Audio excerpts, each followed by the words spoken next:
வாத்து கூண்டில் பார்த்தீங்கன்னா லாக் உடஞ்சி போய் முருங்கை குச்சி போட்டு வச்சுருக்காங்க. என்னடா இதுன்னு சொல்லி போய் திறந்து விட்டால் உள்ளே அந்த வாத்து வந்துச்சு. ஒரே ஒரு வாத்து தான் இப்போ இருக்குது. மற்ற 3 வாத்தை வந்து ஒன்று நாய் கடிச்சிச்சு, இன்னொன்று வந்து நாங்கள் வந்து சமைச்சு சாப்பிட்டோம்.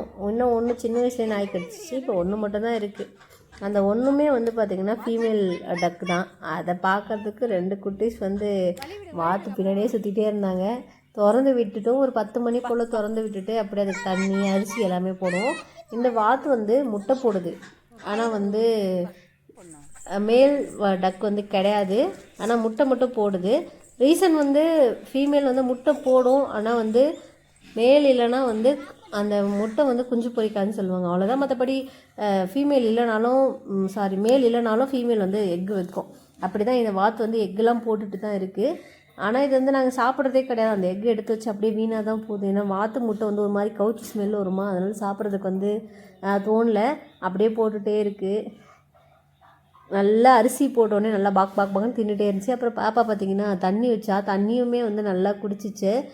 இந்த வாத்து வந்து பங்களா வாத்துன்னு சொல்லி நாங்கள் ஏமாந்து பார்த்துட்டோம். கடைசியில் பார்த்திங்கன்னா இது வந்து பிராய்லர் வாத்து தான். ஆனால் நல்ல கிட்டத்தட்ட ஒரு 2.5 வருஷமாக இங்கே கூட இருக்குது. நல்லா செட் ஆகிடுச்சு. ரொம்ப வந்து நம்ம என்ன சொல்கிறோமோ அது எல்லாமே கேட்கும். தண்ணி வச்சோன்னா குடிக்கும். அப்புறம் அண்ணன் கூட உள்ள ஏறி உட்காந்து நல்லா ஜாலியாக குளிக்கும், எல்லாமே பண்ணும். நல்ல கலர் பார்த்திங்கன்னா நல்லா ஒயிட்டிஷாக இருக்கும். இப்போ மண்ணிலலாம் புரண்டதுனால உள்ளே வந்து அந்த கூண்டு உள்ளே வந்து தண்ணி ஊற்றி அப்படியே சேரில் புரண்டதுனால ஒரு மாதிரி கலர் சேஞ்ச் ஆகிருக்கு. இல்லைனா